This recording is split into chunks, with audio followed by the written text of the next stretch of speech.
పరిపాలనతో రాష్ట్రం సుభిక్షంగా ఉందని సారవకోట మండలం టీడీపీ అధ్యక్షులు కత్తిరి వెంకటరమణ అన్నారు. ఏపీ సీఎం చంద్రబాబు పిలుపు మేరకు సుపరిపాలనలో తొలి అడుగు నినాదంతో ఏడాది పాలన ప్రభుత్వం అమలు చేసిన సంక్షేమ అభివృద్ధి ఇతర కార్యక్రమాల ఇంటింటి ప్రచారాన్ని సోమవారం సారవకోట మండలం అలిదు, శివరాంపురం, గుమ్మపాడు, అక్కివలస తదితర గ్రామాలలో సుపరిపాలన తొలి అడుగు కార్యక్రమాన్ని స్వయంగా చేపట్టి కత్తిరి ప్రభుత్వ కార్యక్రమాలపై ఇంటింటికి వెళ్లి ఆరా తీశారు. సో ఈవేళ 68,000 లక్షల మందికి కూడా అకౌంట్లో వేయడం జరిగింది. ఇప్పుడు ఎవరెవరైతే పడలేదో వాళ్ళు అప్డేట్ చేసుకుని మరొక 5 లక్షల మందికి ఈవేళ 10వ తారీఖు పడతాయి డబ్బులు కూడా.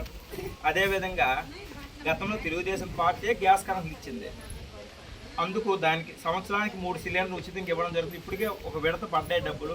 అక్కడక్కడ కంప్లైంట్స్ ఏంటంటే డబ్బులు పడలేదు అంటారు. ఈసారి ఏం చేస్తే డైరెక్ట్గా గ్యాస్ ఇప్పించకపోయినా పర్లేదు 3 సార్లు అమౌంట్ వేసిస్తారట కొత్త సిస్టమ్ ప్రకారం. అది ఒకటమ్మా. తర్వాత మీకు అవకాశం ఏంటంటే హాస్పిటల్కి వెళ్ళాలన్నా, చుట్టాలింటికి వెళ్ళాలనుకున్నా, లేకపోతే పని సారా కొట్లు ఉంది, వాళ్ళు ఇచ్చిన డబ్బుల కంటే మనకి ఛార్జీలు ఎక్కువైపోతున్నాయి. ఉడుపు అని దేనికి ఆగస్టు 15 నుంచి మీ ఆడవారందరికీ ఉచితంగా ఆర్టీసీ బస్ సౌకర్యం కూడా కల్పించబడుతుంది. అదేవిధంగా గతంలో తెలుగుదేశం ప్రభుత్వంలో అన్నా క్యాంటీన్ ప్రవేశపెట్టి నాణ్యమైన భోజనం 5 రూపాయలకి ఇచ్చేవారు. అవి ఎత్తిస్తారు. ఇప్పుడు మళ్ళీ 298 సెంటర్లు పెట్టారు. రానున్న రోజులు మండల హెడ్ క్వార్టర్లు కూడా పెట్టడం జరుగుతుంది.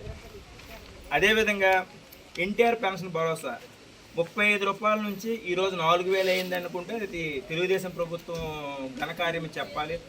వికలాంగులు చూసుకుంటే 200 నుంచి 500 చేసింది తెలుగుదేశమే, 500 నుంచి 1000 చేసింది తెలుగుదేశమే, 3,000 చేసింది తెలుగుదేశమే, ఇవాళ 6,000, 10,000, 15,000 చేసింది కూడా తెలుగుదేశం పార్టీ. అంటే ఎప్పుడైనా సరే వికలాంగులకి డబ్బులు పెరిగాయి అనుకుంటే అది తెలుగుదేశం ప్రభుత్వం టైంలోనే. అదేవిధంగా యువతకు ఉద్యోగాలంటే గత 5 సంవత్సరాల వైఎస్ జగన్మోహన్ రెడ్డి పాలనలో ఒక్క ఉపాధ్యాయ పోస్ట్ కూడా తీయలేదు. ఈరోజు 16,347 పోస్టులకి నోటిఫికేషన్ ఇవ్వడము, టెట్ 2 నిర్వహించడము, రానున్న రోజుల్లో రిజల్ట్ ఇచ్చి పోస్టులు భర్తీ చేయడం జరుగుతుంది. అదేవిధంగా పోలీస్ నియామకాలు కూడా ఆల్రెడీ టెస్టులు అవన్నీ అయిపోయి రిజల్ట్ ఇస్తారు ఈ మధ్య. అదేవిధంగా పరిశ్రమలు అనేవి 8.5 లక్షల కోట్లతో సంతకాలు చేయడం జరిగింది. రానున్న 4-5 ఏళ్లలో సుమారుగా 20 లక్షల ఉద్యోగాలు కూడా రూపకల్పన చేయడం జరుగుతుంది. అదేవిధంగా రైతు సంక్షేమము, రైతుకి ఎలాగంటే చంద్రబాబు నాయుడు ప్రతి రైతు అకౌంట్ అర్హత ఉంటే 20,000 వేస్తామన్నారు. కేంద్ర ప్రభుత్వం ఇప్పుడు వేస్తే 3 విడతలుగా మనకి 20,000 వేయడం కూడా జరుగుతుంది, జమ చేయడం జరుగుతుంది. అదేవిధంగా ఈరోజు మత్స్యకారులకు కూడా జగన్మోహన్ రెడ్డి 10,000 వేస్తే చంద్రబాబు నాయుడు 20,000 వేసి ఆల్రెడీగా జమ చేయడం కూడా జరిగిపోయిందమ్మా. అదేవిధంగా అంగన్వాడీ సంక్షేమం వర్కర్కి 1,00,000 రూపాయలు అండ్ హెల్పర్కి 40,000 గ్రాడ్యుయేట్ పెంచడం జరిగింది. అదేవిధంగా రాష్ట్రంలోన ఎక్కడ గొయ్యి ఉన్నా గొయ్యిలు లేని రోడ్డు చేయడానికి 8,866 కోట్లతో పనులు పూర్తి చేయడం జరిగింది. అదేవిధంగా లింక్ రోడ్లు కూడా ఎన్ఆర్జీసీ ఉపాధి పనుల ద్వారా కూడా రోడ్లు జరుగుతున్నాయి.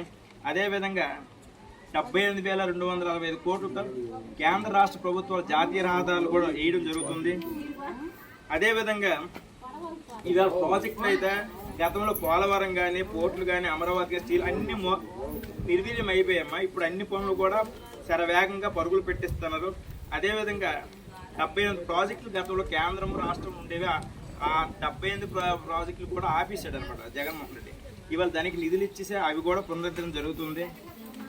అదేవిధంగా ఈరోజు మీ దగ్గర ఎందుకు వచ్చామంటే ఒక సంవత్సరంలో మేము సాధించి విజయాలు చెప్పడంతో పాటు రానున్న మేము చేస్తామని చెప్పడంతో పాటు రానున్న రోజులు అభివృద్ధి చేస్తామని, రానున్న రోజుల్లో ప్రతి ఇంటికి త్రాగునీరు ప్లస్ సాగునీరు కూడా ఇవ్వడము, రహదారులు నిర్మించడము, దాంతో పాటు సంక్షేమము, పారిశ్రామికరణ, సేవా రంగము అభివృద్ధి చేయడానికి కూటమి ప్రభుత్వము ఖచ్చితంగా లక్ష్యంతో పనిచేస్తుందని మరొకసారి స్థానిక శాసనసభ్యుడు ఆదేశాల మేరకు మీ శివరాంపురం గ్రామం రావడం జరిగింది. మీ ఇంటింటికి తిరుగుతున్నాము, మీరు సహకరిస్తున్నారు, చాలా సంతోషం.